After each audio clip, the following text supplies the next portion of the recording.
putih di dunia, tertangkap hidup-hidup di tanah musuh, tanpa tembakan, tanpa jejak. Tapi yang paling mengejutkan, mereka tak dipenjara, mereka dibuang hidup-hidup ke laut. Dunia terdiam, Israel gemetar, dan Iran tak berkata apa-apa. Apa yang sebenarnya terjadi di balik operasi tergelap abad ini? Tonton sampai akhir. Assalamualaikum semuanya, selamat datang kembali di channel kami, tempat di mana kita akan mendapatkan cerita yang penuh dengan inspirasi dan teladan. Tapi sebelum itu jangan lupa untuk mengklik tombol like dan subscribe, dan jangan lupa tuliskan sholawat di kolom komentar agar kita mendapatkan syafaat di hari akhir kelak. Mari kita mulai ceritanya.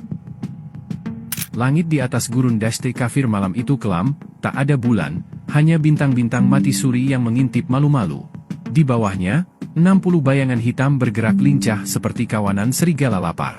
Mereka datang tanpa suara, turun dari pesawat kecil tak bertanda, dan menyebar ke berbagai titik seperti sudah hafal jalan. Itulah mereka, agen Mossad, ditugaskan untuk menjalankan misi yang katanya paling bersih, paling cepat, dan paling sunyi. Targetnya, merusak sistem radar di salah satu pangkalan militer Iran, mengambil dokumen nuklir, dan pergi sebelum ayam kampung sempat berkokok. Sederhana, setidaknya di atas kertas. Namun yang mereka tidak tahu, Iran bukan negeri yang tertidur. 3 hari sebelum operasi, intelijen Iran sudah menangkap sinyal komunikasi tak biasa di wilayah barat. Orang-orang dalam yang biasanya sibuk tidur di ruang kontrol mulai pasang mata. Kolonel Mehran, seorang perwira tua dengan brewok tebal dan kopi pahit langganan, langsung bertindak. Ini bukan latihan. Siapkan skenario pengepungan malam. Dan siapkan pula tempat buat 60 orang yang terlalu percaya diri. Pasukan elit Iran mulai bergerak. Mereka tidak pakai suara, tidak pakai pengumuman. Bahkan burung hantu pun tak menyadari pergeseran pasukan di gurun itu. Lalu pada malam yang ditentukan Mossad untuk beraksi, saat mereka mulai membuka brankas dan menanam alat pemutus jaringan, lampu di sekitar pangkalan tiba-tiba menyala semua. Cahaya terang, suara peluit panjang, dan dari segala arah, tentara Iran muncul seperti semut keluar dari tanah. Satu persatu agen ditangkap. Ada yang masih sempat menembak, tapi cuma 1 peluru. Ada juga yang ketahuan sembunyi di belakang tangki air dan nyaris digigit kalajengking. Lucunya, satu agen bernama Eli malah menyerah sambil bilang, "Hey, this isn't a part of the plan, bro." Seakan ini film dokumenter dan dia sedang jadi bintang utamanya. Kolonel Mehran cuma menatap semua dengan senyum setipis silet. "Selamat datang di Iran," katanya datar. Di ruang interogasi, ke-60 agen Mossad itu dipisah jadi 6 kelompok. Masing-masing diikat, bukan dengan tali biasa, tapi dengan borgol magnetik yang bisa meledak kalau ada yang nekat kabur. Ini bukan drama TV, ini real deal. Beberapa jam pertama diisi dengan diam. Tapi menjelang pagi, satu persatu mulai gelisah. Mereka paham, Mossad tidak akan datang menyelamatkan. Dan Iran bukan negara yang akan sekadar menahan lalu menukar dengan diplomat. Kolonel Mehran muncul pagi-pagi, masih dengan kopi pahitnya. Wajahnya santai, langkahnya lambat, tapi kata-katanya seperti batu dilempar ke kaca. "Israel tahu kalian di sini." Tapi belum ada sepatah kata pun dari mereka. "Jadi jangan harap negosiasi." Salah satu agen senior, Levi, berdiri pelan. "Kami siap tukar informasi," katanya. Mehran mengangkat alis. "Informasi apa? Serial Netflix favorit kalian?" Beberapa tentara di belakang tertawa kecil.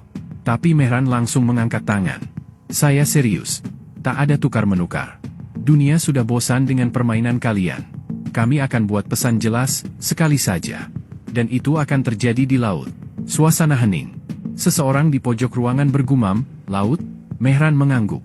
"Ya, laut. Kalian akan belajar satu hal. Air bisa lebih tegas dari peluru." 3 hari kemudian, di sebuah pelabuhan militer di selatan Iran, satu kapal angkut besar bersiap berlayar. Namanya Shahin 43, kapal tempur sekaligus kargo militer yang jarang digunakan untuk pengiriman spesial. Tapi hari itu beda. Di dek belakang, 60 kursi logam disusun berjajar. Di tiap kursi, satu agen Mossad duduk terikat dengan rantai besi tipis tapi kuat. Mereka tampak lelah, tapi tidak semua pasrah. Beberapa masih menatap tajam ke arah perwira Iran yang berjaga. Beberapa lainnya hanya diam, mungkin sudah pasrah, atau mungkin sibuk memikirkan teori pelarian yang tidak realistis. Kolonel Mehran berdiri di depan mereka, angin laut meniup jubah militernya. Saya tahu ini tindakan yang dunia akan kutuk, katanya pelan, suaranya diterjemahkan langsung oleh satu perwira. Tapi dunia juga sudah terlalu lama diam saat kalian masuk ke negeri orang, mencuri, membunuh, lalu pulang tanpa rasa bersalah.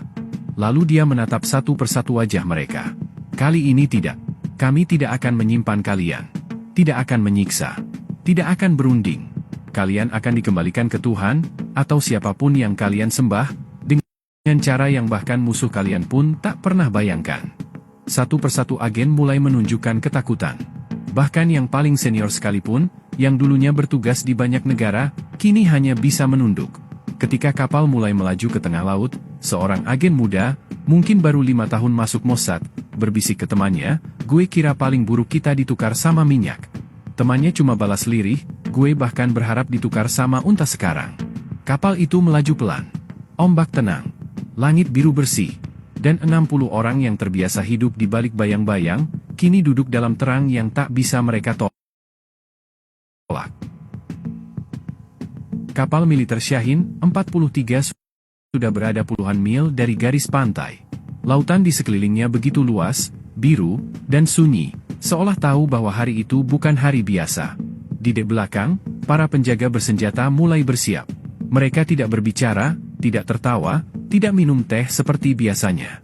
Hari itu, semua terasa berat, tapi juga pasti. Satu persatu agen Mossad ditarik berdiri. "Kenapa tidak langsung tembak saja?" tanya salah satu agen sambil mengangkat dagunya. Kolonel Mehran menjawab tanpa emosi. "Karena kami ingin kalian merasakan apa rasanya ditinggalkan tanpa pilihan. Sesuatu yang sudah terlalu sering kalian lakukan pada kami. Tak ada sorakan. Tak ada teriakan. Proses ini seperti eksekusi spiritual, tenang, lambat, dan menyakitkan bukan karena darah, tapi karena harga diri." Agen pertama dijatuhkan ke laut. Air menyambutnya dengan suara keras, lalu menelannya. Agen kedua menyusul, lalu ketiga, keempat, kelima.